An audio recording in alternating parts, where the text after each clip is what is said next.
right, we're back. It is July 17th, 2020. It's a Friday at about 11:30 in the morning Eastern Standard Time. And I placed a trade today, and I also looked at a couple different stocks as well.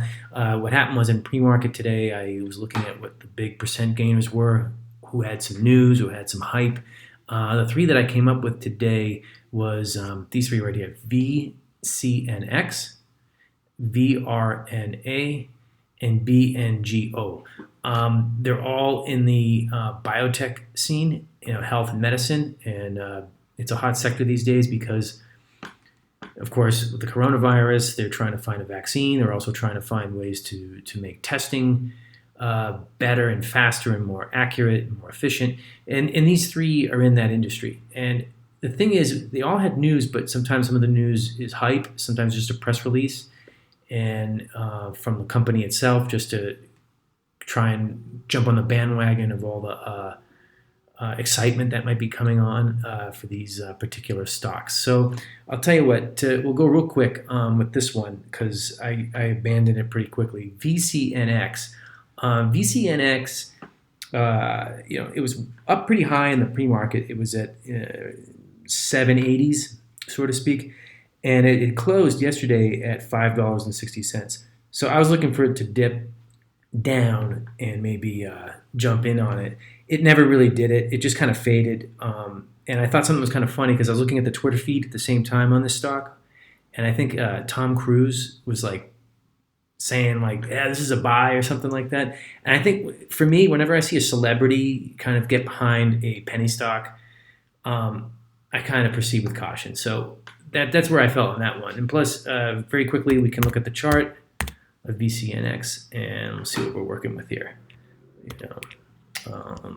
Just give me a moment here to reset.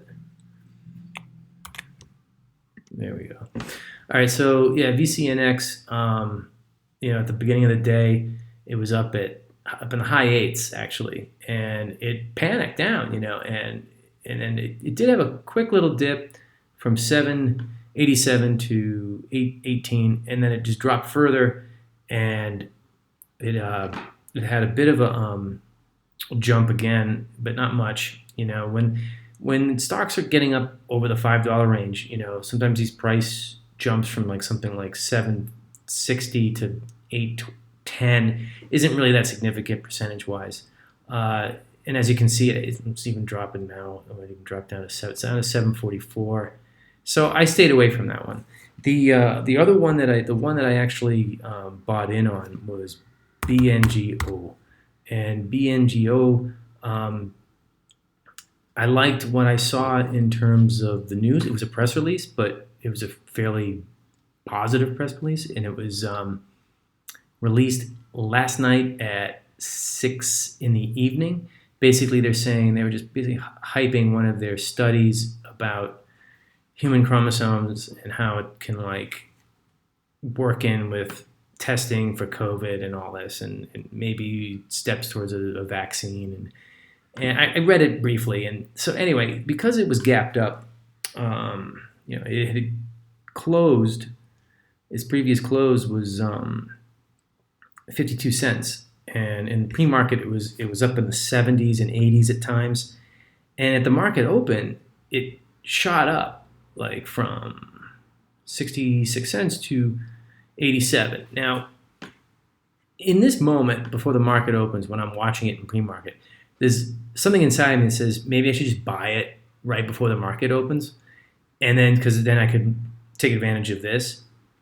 I don't do that ordinarily because it could go the other way, like right at the market open.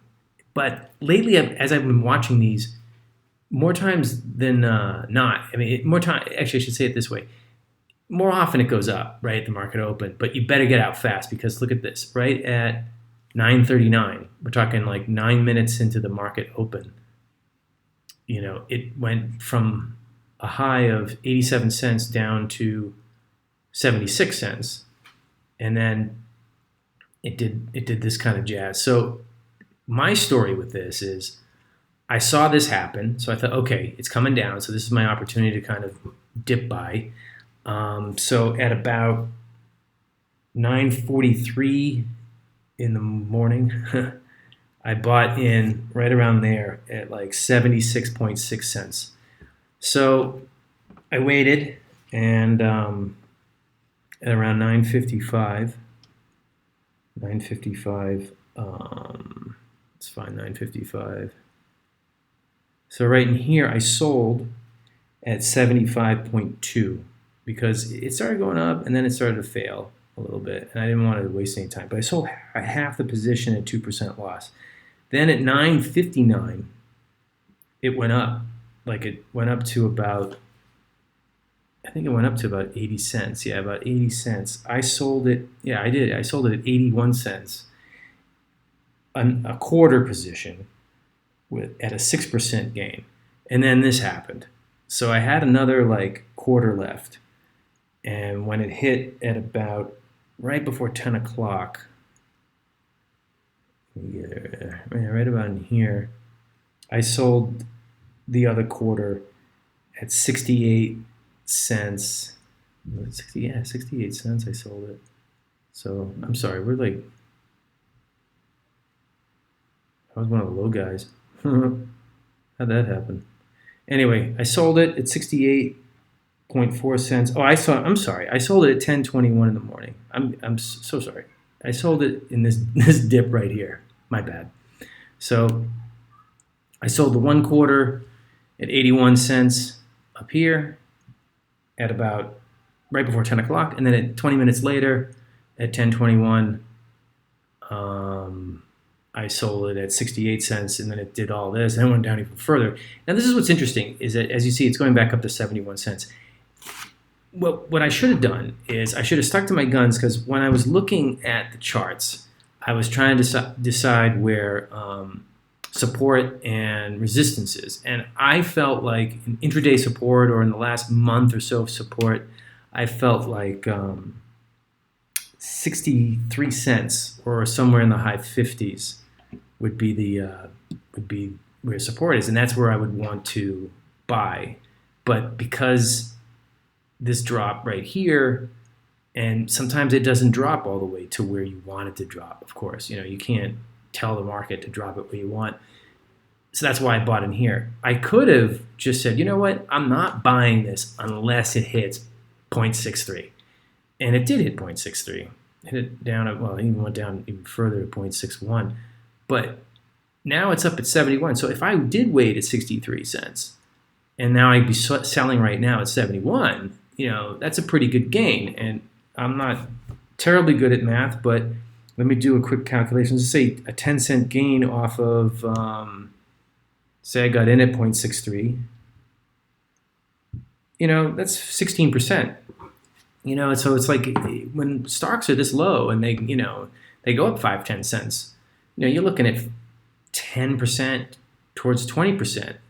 So I should have stuck to my strategy. I should have stuck to my plan. And I think what happens is that you have a plan, and if things doesn't like you, sometimes you adjust your plan too quickly. And that's what I did here, because I said, oh, here's a dip. It's not going to go further down anymore, so I better buy here because it might go up further. And then because it's worked for me the other way, where I go, oh, let me wait till it gets to my target dip, and then it doesn't happen, and it only dipped so much, and then it took off, and I'm like, oh, I should have just not been so strict.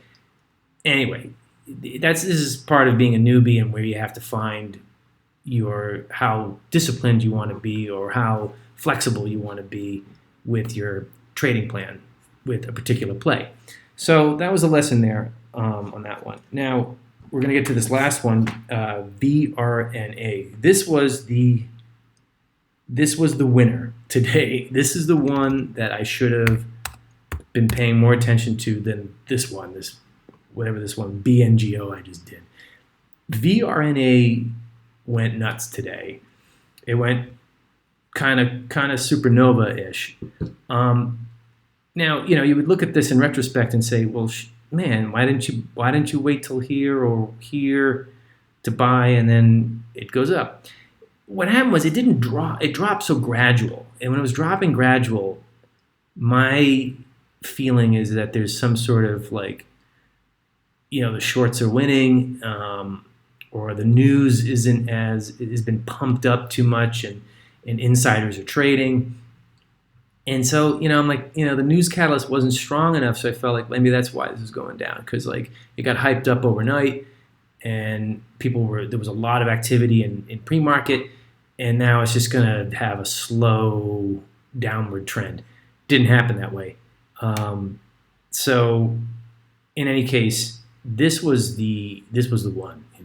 So anybody that had this on their radar, I mean, if I had it on my radar, I know a lot of other people did, and they made out. They totally made out on this one. If I'm having some microphone problems, please let me know. For some reason, my microphone connection is acting strange today, maybe because of the humidity. And in any case, so that's where that one was at. Don't have a lot to say about it, except congratulations to anybody who got in on this one. So with all that being said, in the afternoon later today, I will take a look at these three stocks later towards the market close, and maybe also see what's on my screener. And I just want to say today was an interesting day because the chat room was closed because they were doing some technical upgrades. So it gave me a chance to trade today without training wheels. This is the first day that I use new software, and the first day that I've been using level 2. And for those of you who don't know what level 2 is, it's a way to really identify market depth. And I'll say this is my first time really using it. I've studied it on some YouTube tutorials, how to read it, how to understand it. And I tried using it with BNGO, and I have to say, when stocks are very volatile and things are moving so fast, I don't even know how level 2 can really help you. If anybody has an idea about that, I'd love to have you leave a comment. Love to hear your thoughts. But in any case, maybe I'll do another video later if something interesting happens this afternoon towards the market close. And I want to say thank you for checking out the video. All right, good luck out there.